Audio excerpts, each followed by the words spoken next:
Selamat datang di video ini.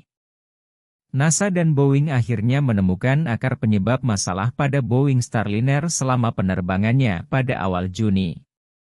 Sejujurnya, hasilnya tidak optimis mengingat ada elemen kunci yang tidak dapat diperbaiki dalam misi ini akibat ego besar para pejabat.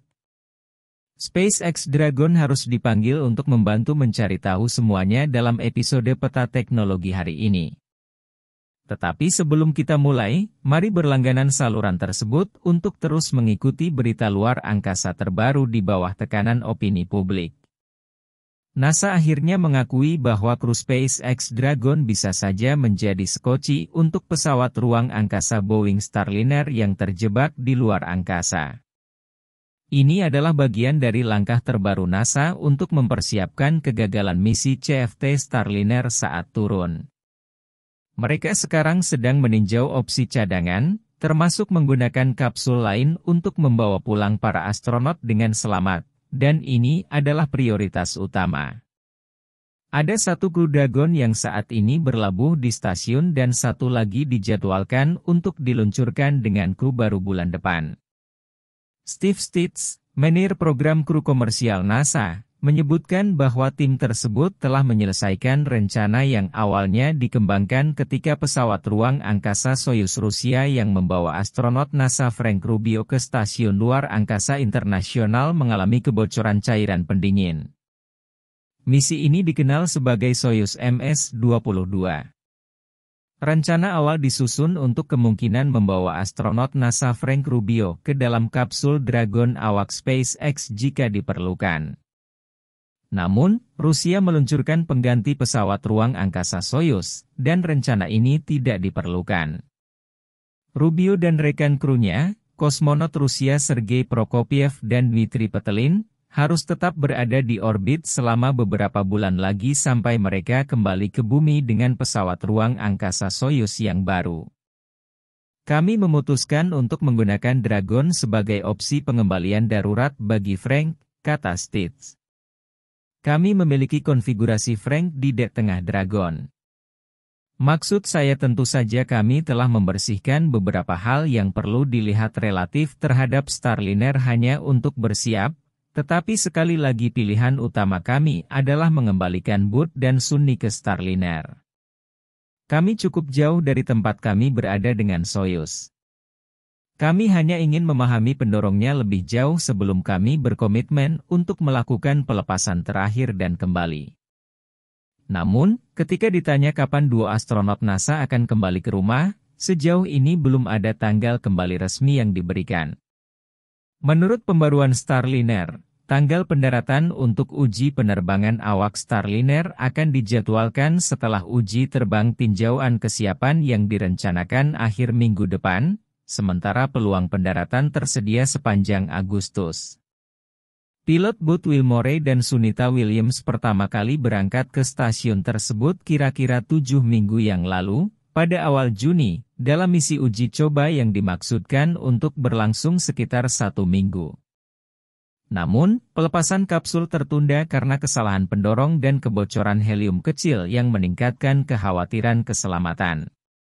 Pasangan tersebut telah berada di luar angkasa selama 52 hari, 6 minggu lebih lama dari yang direncanakan, dan mengingat situasi saat ini, mereka kemungkinan akan tinggal lebih lama.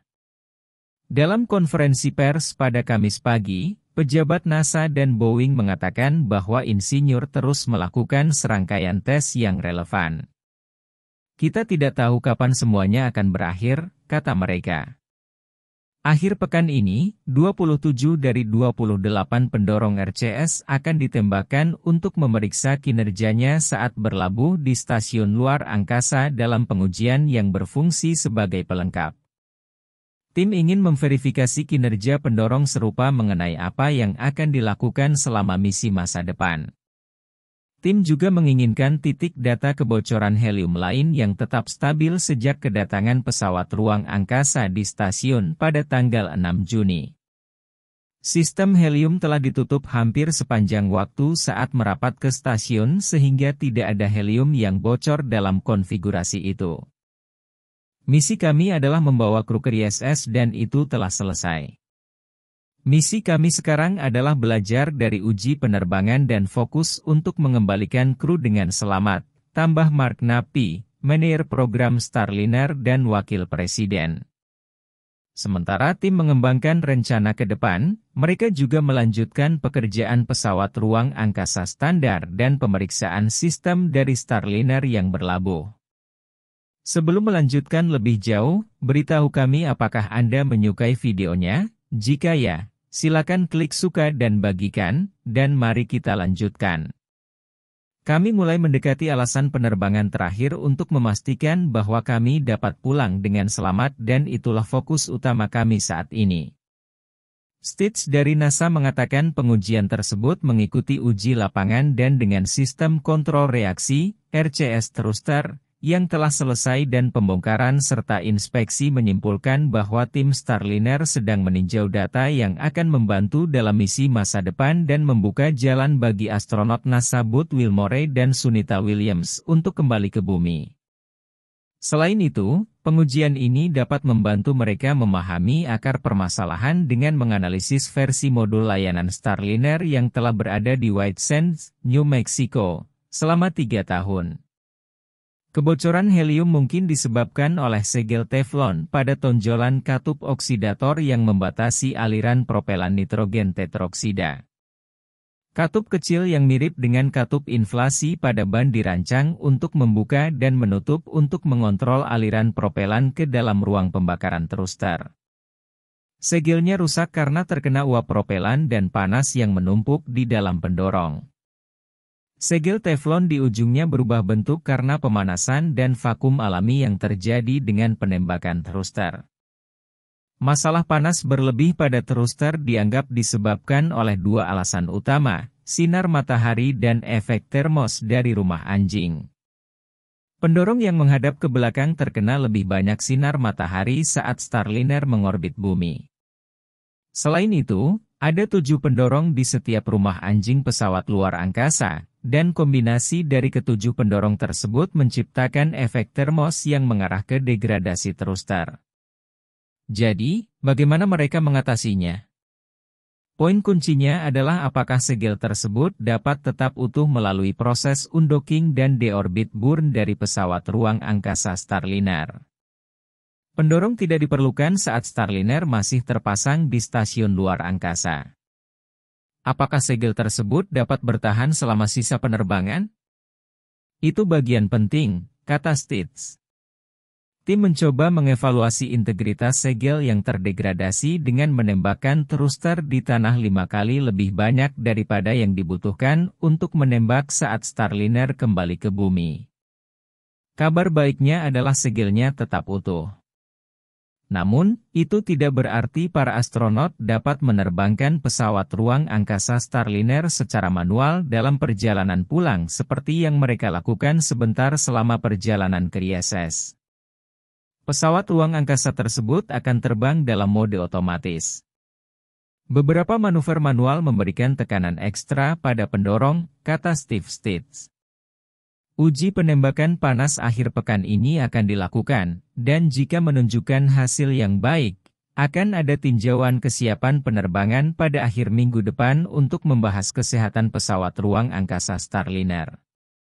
Jika rencana ini disetujui, kendaraan tersebut akan membawa pulang 2 astronot pada awal Agustus, menjelang peluncuran misi Crew Dragon SpaceX berikutnya yang dijadwalkan tidak lebih awal dari tanggal 18 Agustus. Jika yang terburuk terjadi, mungkin misi penyelamatan di Dragon akan diperlukan.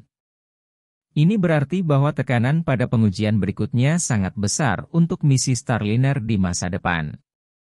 Pertama-tama, NASA dan Boeing harus menangani secara menyeluruh akar penyebab masalah Starliner yang terlalu panas. Perbaikan alaminya adalah dengan mengganti segelnya saja. Boeing mungkin perlu melakukan perubahan pada misi Starliner di masa depan, namun ini bukan satu-satunya pilihan. Boeing dan pemasok propulsinya mungkin perlu memodifikasi desain pendorongnya, atau dengan penyesuaian perangkat lunak untuk lebih jarang menembakkan pendorong.